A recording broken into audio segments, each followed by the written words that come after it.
Hi, this is Erica at Morrisson-Reeves Library with a recommendation of another famous, a best-selling and favorite author of mine, Wendelin Van Draanen.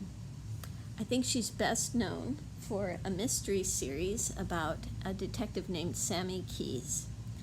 Sammy is a 7th grader, and she is living with her grandmother in a senior apartment that is not really allowed to have children in it.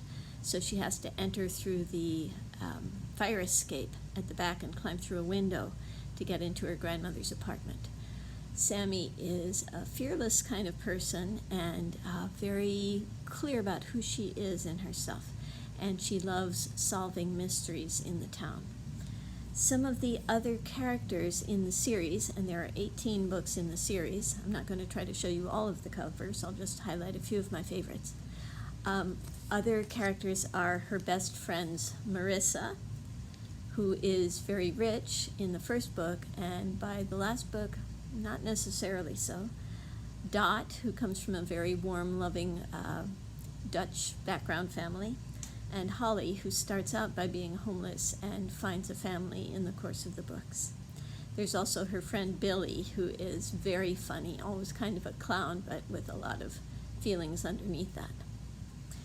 However, I had to remind myself of those names after having not read some of the books for a while. Two names that really stick in my memory, aside from Sammy Keyes, are Heather Acosta and Casey Acosta. They are sister and brother. Heather is Sammy Keyes' arch enemy. She's always being the mean girl in school, always trying to put Sammy and her friends down. But as I'll tell you later in some of the books, she starts learning from experience about what happens when you're a mean girl all the time. Casey, on the other hand, is Heather's older brother, and he is the exact opposite of Heather. He's very warm and caring and a good person to be around.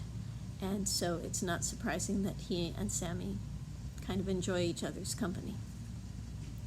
Other characters are, of course, Sammy's grandmother, whom she lives with, whom she calls Grams, and her mother, Lady Lana, who's trying to break into Hollywood and has left Sammy to live with her grandmother in a very small town in Southern California. And also Graham's friend Hudson, who sits on his front porch with his snakeskin boots up on the railing and talks to Sammy about choices she makes and what makes sense for the next step, both in whatever investigation she's conducting and in her life in general. One of my favorite books in this series is number 14, and it's called Sammy Keyes and the Night of Skulls. Obviously, it takes place around Halloween, and there are some pretend fright houses, haunted houses, and there's also some very frightening stuff that goes on in the local cemetery.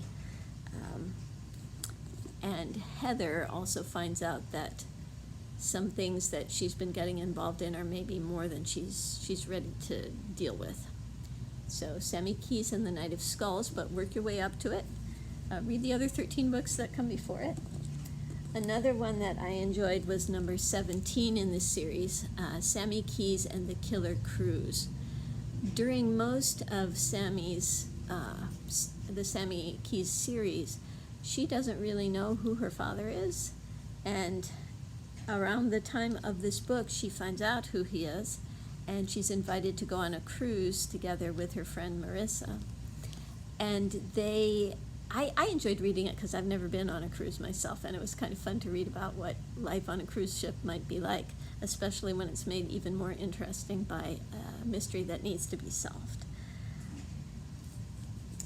The final book, the 18th book, called Sammy Keyes and the Kiss Goodbye, I think was maybe my least favorite of the series, because in it, the author pulls together every single loose thread that might be left from any of the other stories and has somebody targeting Sammy and she's trying to figure out which of the people that she may have helped to put in jail in the past has gotten out and made her a target.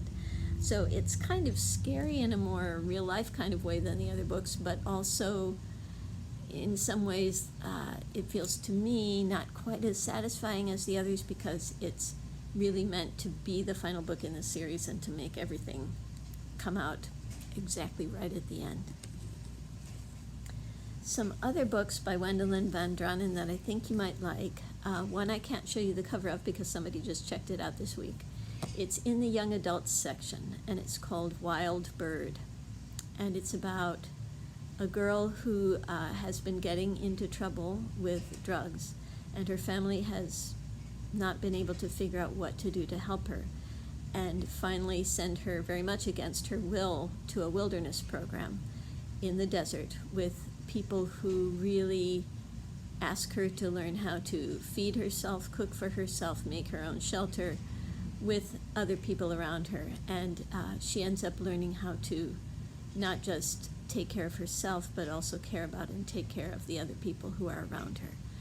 I really appreciated the descriptions of the experiences that she has in that program, and the people who help her and mentor her, and also the way she reestablishes relationships with her family when she comes home. So I recommend Wild Bird. So Wendelin Van Draanen is an author who has a lot of humor in her writing. Often her characters sound like real people talking, and people who have the kind of adventures you wish you could have, supported by some really good and really loyal friends. Thank you.